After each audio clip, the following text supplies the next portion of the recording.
Hello. Okay. I am going to just play. This is going to just be a creative expression of all these different things that I was going to show and talk about. And I realized I've been trying, because I was saying yesterday when I did a little update on Saturn coming into Pisces, which I thought was around, I looked at another astrologer's thing just quickly without looking at my transits myself, and I thought it was the 7th of March, but it's the 13th of March. So I shouldn't have just looked at a quick update. I should have checked for myself. But anyway, I realized yesterday when I was trying to express, and it was more of a vulnerable share, because this year has been a lot of emotion and a bit of feeling flat, I guess. And today I realized the reason over the years people have asked me to share more teachings on astrology, and I don't know how to do that in my head. And so I thought I'd share the inventive mind of me, of why it's like that. And then I saw some funny things about the incarnation cross of the rising of the sleeping phoenix, which is the portal humanity's moving through in this great change. And the 55 is my birthday, is my life's work, my conscious sun. And then I realized something funny that Ra had said about people with the 55. And then I also realized why it's so difficult for me to teach, to define things and teach things in astrology. And instead I should just be playful like this, because it's all like a riddle. Okay, so, and this will come into why when Saturn comes into Pisces, what this means for me. But again, I can't explain it because it's undefinable. Okay, so I'll just read this quickly because this is a little bit funny. So humanity is moving in 2027. We will see the beginning. This is according to Ura, who is the creator of human design. He was the one that downloaded human design. Well, the voice downloaded to him. And he has since passed on, Ra, but he left the teachings of this. And according to the voice, in 2027, we will see the beginning of the rave children. So these are children that are coming in with the full new mutation and upgrade of the genetic DNA. Then they're carrying the new crystalline DNA in its full expression. Until 2027, humanity, we're not in the cross of the sleeping phoenix. So this is the incarnation cross of the sleeping phoenix that will take over. This will be the cross that's in 2027 that humanity will be in as a collective experience. I have this as my own personal incarnation cross, because the 55 is my life's work and my conscious sun, and anyone that has the 20 as their conscious sun, that's the 20 is the 20th gene key or the 20th hexagram, or the 20th gate is the beginning of Gemini. Anyone who has the 34, which is the first phase or the beginning few days of Sagittarius, and is that will be their conscious sun, the beginning of Sagittarius. And anyone that has the 59, this is the first part of Virgo. But we are on the people that are in those first few days of the mutable cross. So Pisces, Virgo, Sagittarius and Gemini. We will be on the rising of the sleeping phoenix incarnation cross, and this is what humanity will also, as a collective, we will be in from 2027. So we're moving into that now, and it's a huge change because it's where our DNA has upgraded from inside of ourselves, and we are a different genetic species to what we have been. This portal now is the coming change. That's why there's so much going on in humanity, because our DNA is changing inside of us, and it's a huge, big deal. Anyway, so as a 55 myself, and Ra wrote this, which I think is funny. I'll see if I can enter into that for a moment. It says, you know that child that sits in the field with a daisy and pulls off each of the petals of the flower. She loves me not. She loves me not. The nature of the 55 is that if you go up to them and say, do you love me? They say, I don't know, which can be rather infuriating, but really they don't know. It is very difficult for individuals to say, I do not know. It is very difficult because it is so different to the way in which the collective operates. Okay, the reason I think that's so funny is because, and I'm going to get rid of that now. All right, so the reason that I think that's funny is because I have the 55 as my life's work. And as an astrologer, over the years, I've been actually sometimes even being down on myself that I haven't yet compiled a set of teachings about the planets and about astrology. But every time I go to do it as a Pisces, I'm like, I can't, how do you define something that's undefinable? And there is like he's quite a famous evolutionary astrologer called Stephen Forrest, and a lot of people resonate with him. He's a Capricorn. And Capricorns are amazing. What they're amazing at is and I'm going to bring into this is how it's connected to when Saturn goes into Pisces. But what Capricorn, because Saturn and Capricorn are together. So they're not together, but Saturn is the planet that rules Capricorn, that rules over Capricorn. So they have a resonance. Anyway, so with Capricorn and Saturnian people, they're good at trying to bring things, vast, huge concepts into something that's definable and teachable.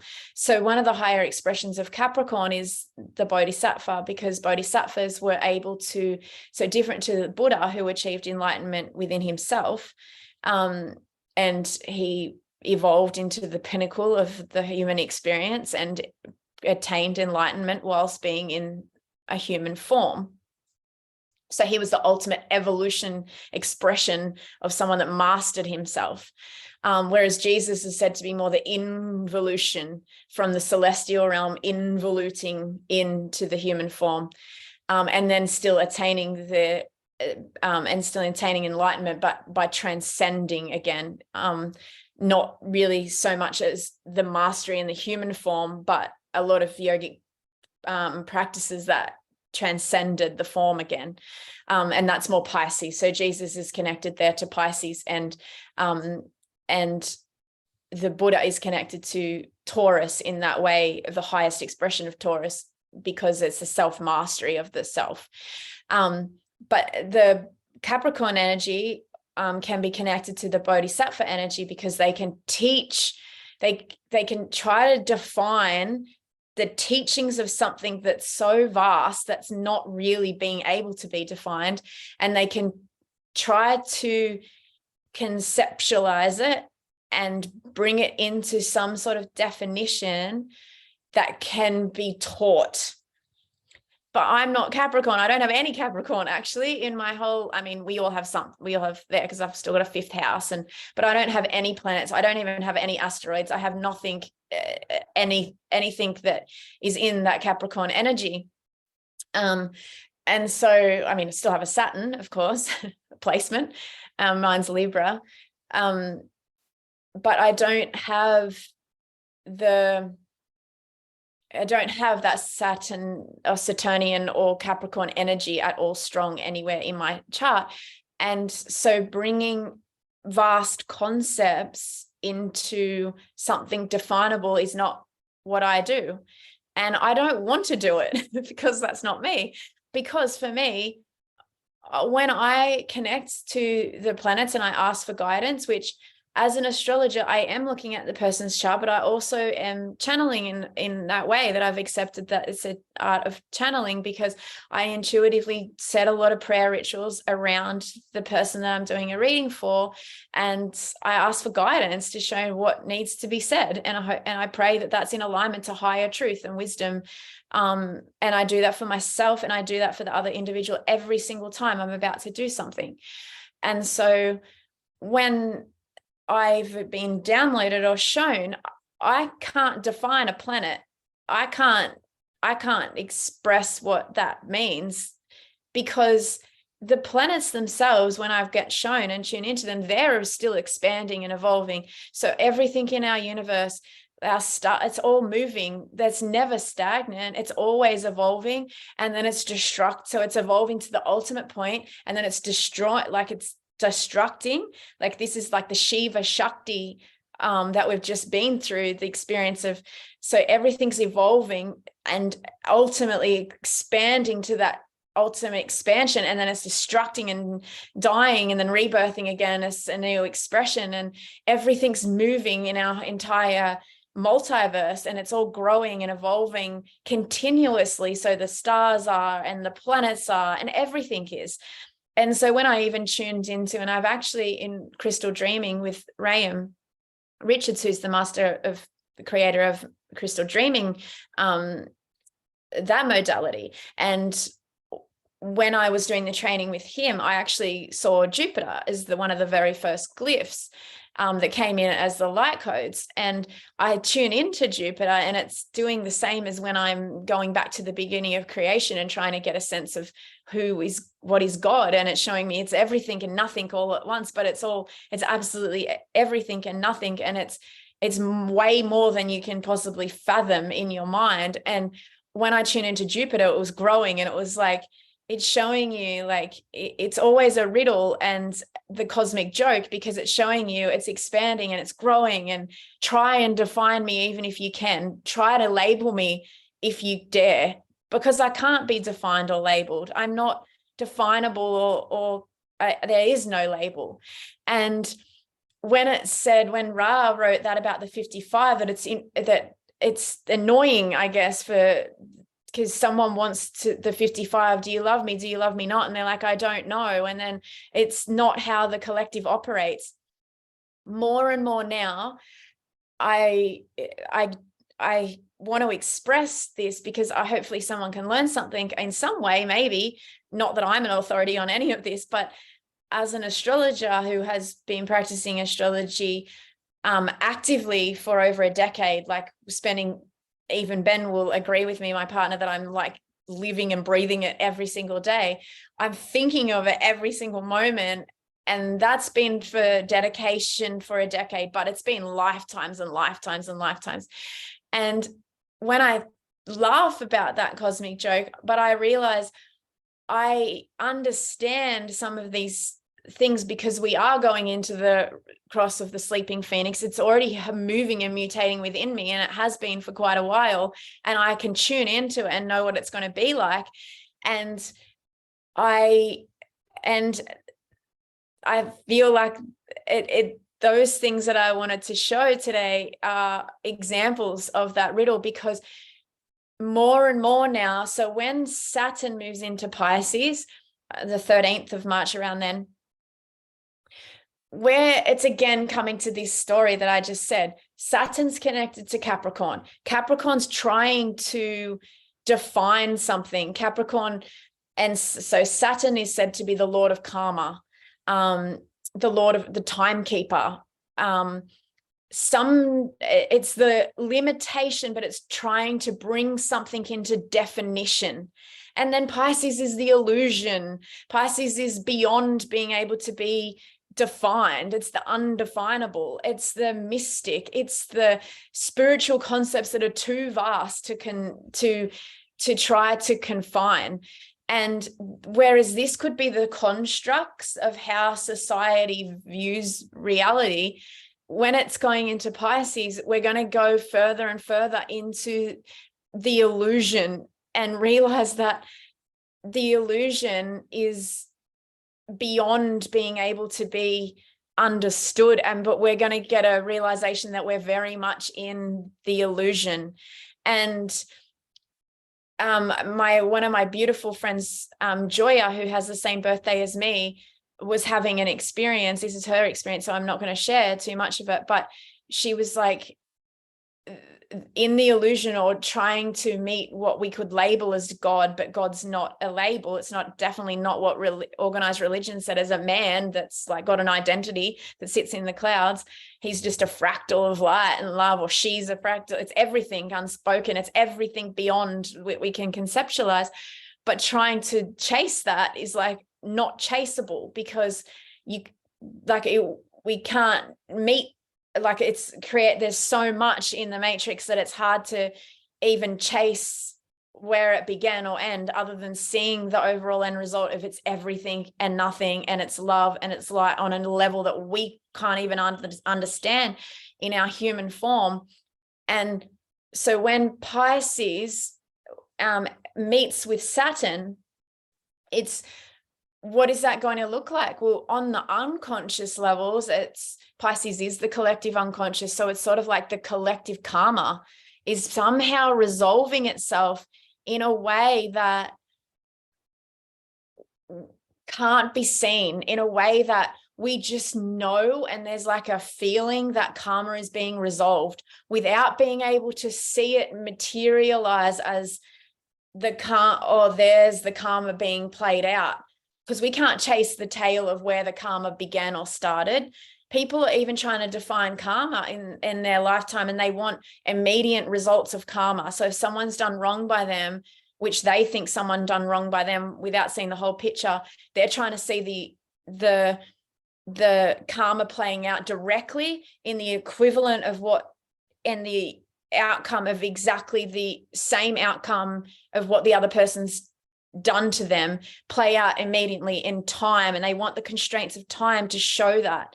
But karma can be played out not even in this lifetime. And it might, and we know that karma is where any action has an equivalent action, or like every action has an equivalent reaction, good and bad, negative and positive, even though those terms are moving and we can't conceptualize them the way we want to. But we know that's not going to fit into what humans have constructed as time. So we're not going to see it as what we want to see it as playing out. But as Saturn is the Lord of karma and the Lord of time, when it moves into Pisces, what's that going to look like? Okay, so it's everything that's hidden. That's the fabric of, that's everything that's the hidden fabric of the collective unconscious is moving through karmic time and resolving in its own timing. We also see, though, as well, that Saturn wants an anchor point. Like I said yesterday, Saturn wants an anchor point. So it's trying to find people are trying to find definition outside of themselves, and they're trying to find it in the matrix, which more and more is going to be proving to be an illusion and not real. And if they're looking for safety in the old world, which is completely breaking down, and all the old constructs like education, medicine, everything is going to keep failing in many, many ways, how are they going to, and every time they're trying to find the old outcome and the old things that worked in the past that kept them safe, that proved to be correct to their mind, is not going to prove to be reliable anymore, then the person goes into an inner crisis. And then what happens is they either get really busy, so they never have to think about it or look at it or go within, or if they do go in, sometimes that period is lonely and it's tricky, and but it's finding the inner God. It's finding that we are a fractal of God, and nothing externally can be trusted or relied on the same way that you thought it could be before. It's not going to be able to work anymore. So it means that we have to keep going into the inner point that we are God, that there wasn't a God that was created in religious, struck in organized religion that is a man we are underneath. That's not true. And we know that. And more and more we get proof of that. And we know more and more that we are an aspect of creation. And the only way that we're going to get comfort is to keep moving into ourselves.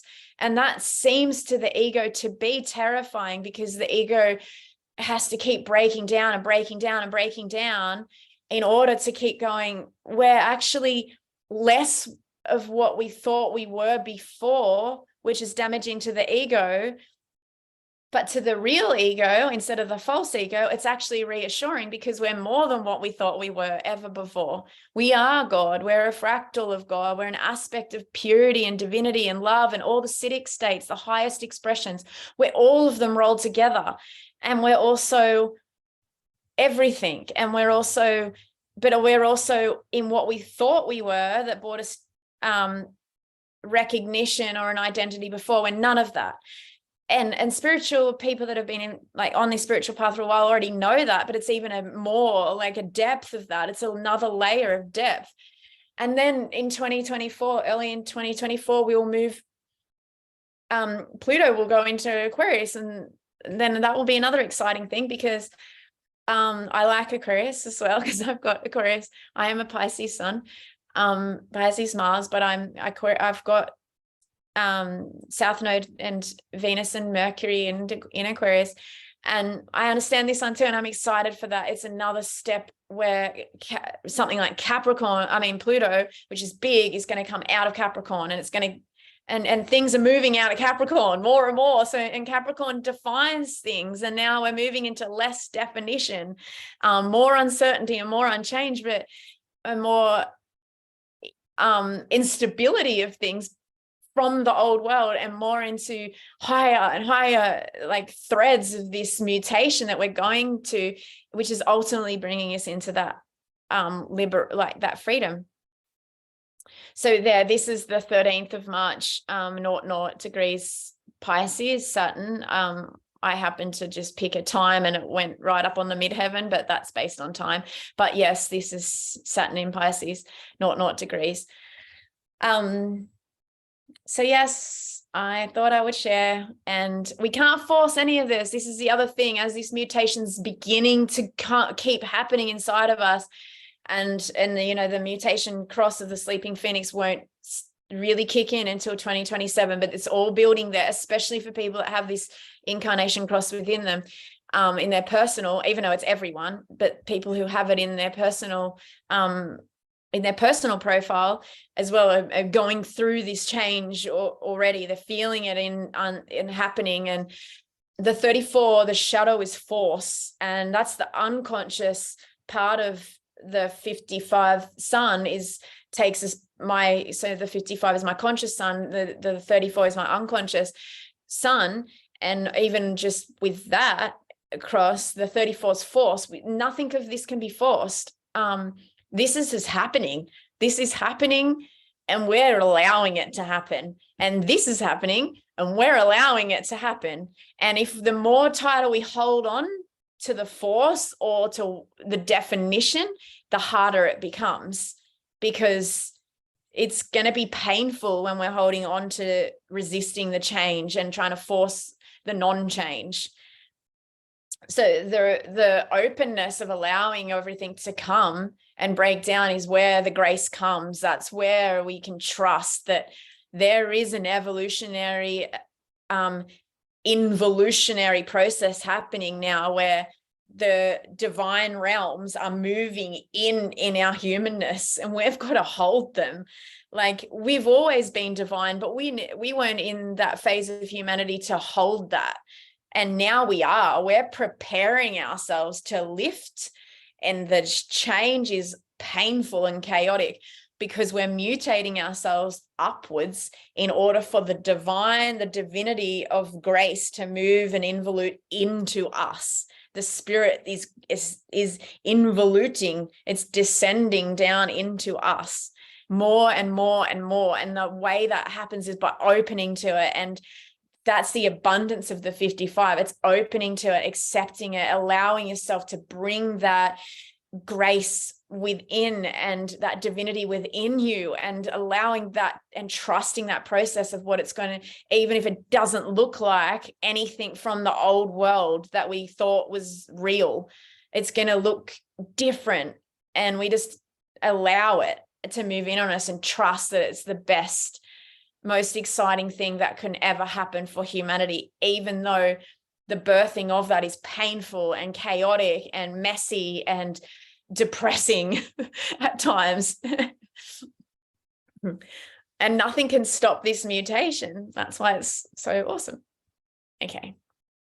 I feel a lot more upbeat today, obviously. I'm like, phew.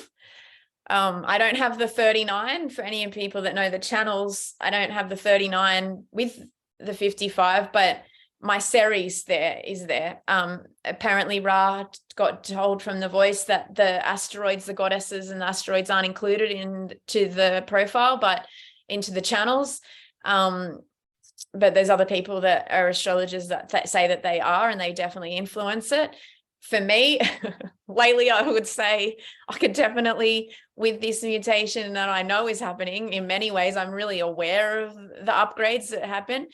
With when they're happening, I actually really I go into a period with the 55 that I'm like, oh, I've definitely got the 39 there because, yeah. But yeah, it's all happening regardless. There's nothing that's stopping it.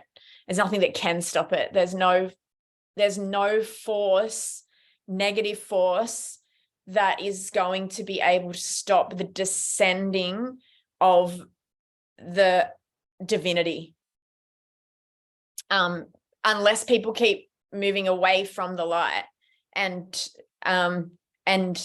stopping it themselves, if they're not ready. But if they're allowing and trusting, that process is happening regardless. Namaste.